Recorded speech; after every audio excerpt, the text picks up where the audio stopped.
Хатанбаатар хэмээх 50 гаруй насны эр энэхүү түүхийг хөөрнсөн юм. Эрдэнэтийн 110 дугаар ангийн цэргүүдийн гэртэл манай сумын харчууд жинхэнэ дэг диаграм гэж юу байдгийг мэддэггүй байлаа. Гэхдээ Төв аймагта ширүүн сумын тоонд орж огтон царайлаг хөвгүүдэн зоримог гэсэн үгч хүртэл гарсан байв. Төв аймгийн Угтаал цайдам сум гэхээр 1000 гаруй сурагч бүхий хөдөө аж ахуйн техник мэргэжлийн сургууль санаанд буудаг. Энд зэрэгэлдээ их залуучууд заамар сумын хүүхдүүд ирж суралцдаг байв. Хэрэндээ л их хөлийн газар гэгдэнэ. Залуучуудын шугамын автобус яг манай сумын дундуур гарна. Тэр үед зан дээр сумын төвийн зартай хэдэн атман хөшөлтөөд зогсчихондоо автобус зогсомц хаалгыг нээж ороод л голцоо залуухан банд нарыг чирч буулгаж ирээд цус нөштэй хутгаад мөнгө төгрөгийг нь улаан цайм дээрэмдэнэ. Иймэрхүү тоглоомоос болж нилээд хэдэн залуу саавын хаалгад татсан да.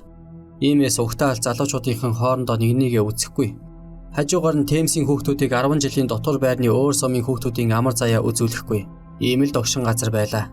1989 он хүртэл шүү. Тэр жил Угтаалд тэжээл бэлтгэн боловсруулах үйлдвэрийн дэргэд гурлийн элеватор гихчин барихнэ гэсэн цууд игдэв. Удалгүй үнэхээр баахан материал тоосго туйпуу зөөж эхэллээ. Ингээд яг 9-р сарын эхээр Эрдэнэтийн 110 дугаар ангийн 200 цэрэг ирсэн юм. Олдуу архангайн цэргүүд. Эхний 17 хоног цэргүүд маш томоотой байлаа. Гадуур дотуурч нэг их үзэгдэхгүй, хаяалт кроссонд гүйж явах нь харагдан. 20 хоногийн дараа Угтаалд 7 хоног бүр өдөр алгасахгүй шахам явуулдаг нийтийн бүжгэн дээр ганц нэг жагсаал хувцаараа гангарсан цэргүүд хүүхнүүдтэй вайлс иргэн тэр. Үүнийг дошны атманууд даварсан хэрэг гэж үзээд сануулга өгөхөөр шийджээ. Гэвч царайлаг зайхан огтын өмнө нэрээ бодсон баг төрүүлч нар нутгийн хамгийн нөлөө бүхий атманы нүдийг тагилчхан тэр. Оройн нь сумын хамгийн дэггүй 30 гаруй банд нар сумын төвийн залуусыг цуглуулж эхэллээ.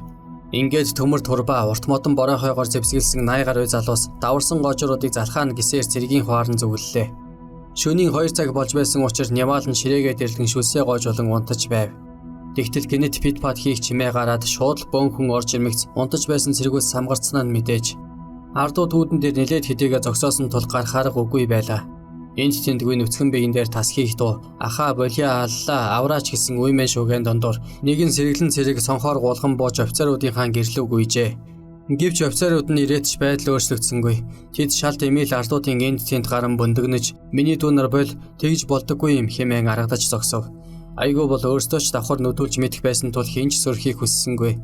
Ардууд ёстой л баха хантал цэргүүдийг зодсны эцэст хуарангаас хамраач зохиолох байхгүй гэсэн ам тангархыг нь авч байж сая зодоороо зогсоолоо. Энэхүү 50 цагийн тулаанд хичнээн цэрэг хэлмэгдэж бэрцсэнийг тоочхын аргагүй. Үүнээс хойш цэргүүд ардуудын нүүрлүү эцлэн харж чадахгүй газар ширтэн гөлөлзөж явдаг болов. Ийхүү Угтаал ямар шүү хатуу хөрс шороотой вэ гэдгийг харуулж чадсан юм. Удалгүй 14 хоногийн дараа ахиад л Эрдэнэтээс 200 цэрэг нэмж ирлээ. Ихэвчлэн Архангай аймгаас татагдсан хөдөөний хөөсөн мантуунуудыг бодвол тэд огт өөр нүдэндээ галтай нүүрэндээ цогтой сэргэлэн залуус байв. Дан дархныхан. Ирсэн оройгоо тооны дараа Архангай дархан 2 ротын хооронд томоохон хэмжээний зодоон болжээ. Уг тэмцэлтэнд дархныхан дийснээр Архангайн ротын жагсаалын дараа ахлах төрөж гэрэл мандал нь шал зөвлгөж дөрвөн хөллөж мөлтдөг болов. 3 хоногийн дараа сумын улаан болонд нийтийн бүжиг боллоо. Энэ бүжгэн дээр дархны 10-аад баг дарганаар алгалуулсан мөрдөс гялалзуулсан гуталтай орж ирлээ. Тэдгээр төрүүлч нар нутгийн атмануудын хялалзан занахыг ч тоосонгүй. Шууд л хамгийн царайлаг огтыг өөрийн бүжиглэж эхэлвэ. Гэвч энэхүү заримыг алхам нь хэмих цодуулж бүжигнээс хөөдөж гарснаар төгссөн юм. Тэр өрөөнд бүжиг Угтаалуудын амгалан тайван хаанчлалын хамгийн сүүлчийн бүжиг байсныг айрам хэмээх төмөр машины аюул сумын дээрээс өнгөснийг хинч мэдсэнгүй. Маргааш нь гигийн цагаан өдөр цэргүүд нутгийн 2 залууг ангийнх нь октодын нүдэн дээр барьж суудсан хэрэг гарлаа. Тэр орой мөн л дошны атманууд урдын адил цэргүүдэд хатуу сургамж өгөхөөр залуусыг цуглуулж эхэлсэн боловч дөнгөж 20-одхон хүнлэн иржээ. Тооны хувьд дэндүү цөөхөн байснаас болоод зодолтыг гэж хинж санал гаргасангүй. Харин яг тэр шөнө үлдээ нэгдэх 6 цэрэг мөн л гэртээ хайж явсан 2 залууг барьж аваад хэмхэртэл нь балбаж орхижээ. Өдөр ирэх тусам цэргүүдэд зодуулсан дээрэмдүүлсэн хүмүүсийн тоо нэмэгдэв. Сум тэр аяараа алхуурхан айрмын эрхэнд орж байгаа нь олон зүйлээс мэдэгдэж эхэллээ.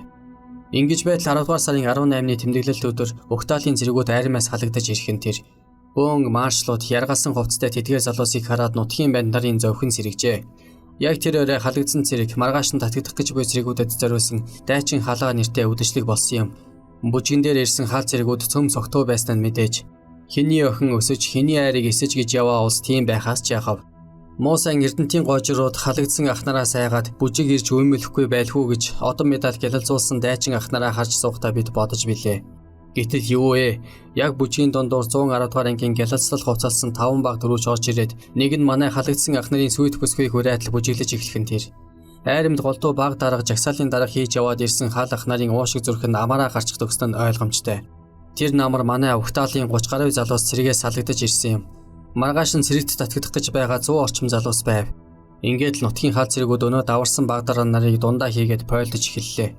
Гинет клубын хаалга тасхийн онгойж алж байна шүү орооч новчнуудаа гисээр гартаа толтой бүс ороож атгсан баахан цэрэг түрхрэн орж ирэх нь тэр.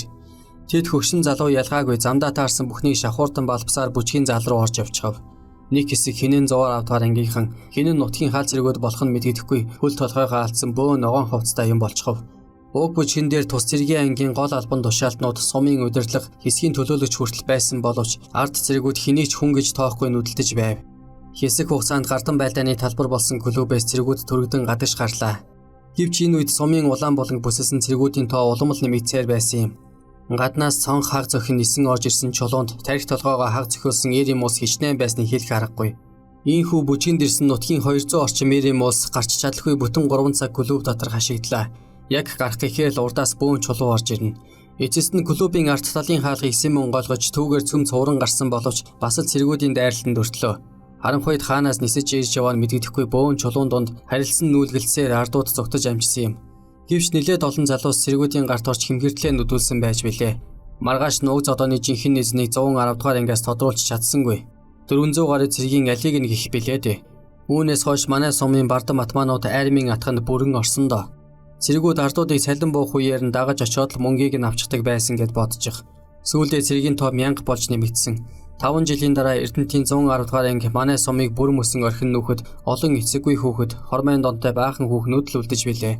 Айран байрлаж байсан газар ер нь иймэрхүү л улмөр үлддэг жамтай.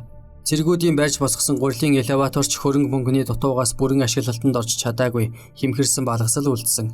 Үнэхээр тэр үед мянган цэргийн хүчний өмнө манай бяцхан сум дэндүү мөхөсдөж байсныг энд хэлхийн хэрэггүй.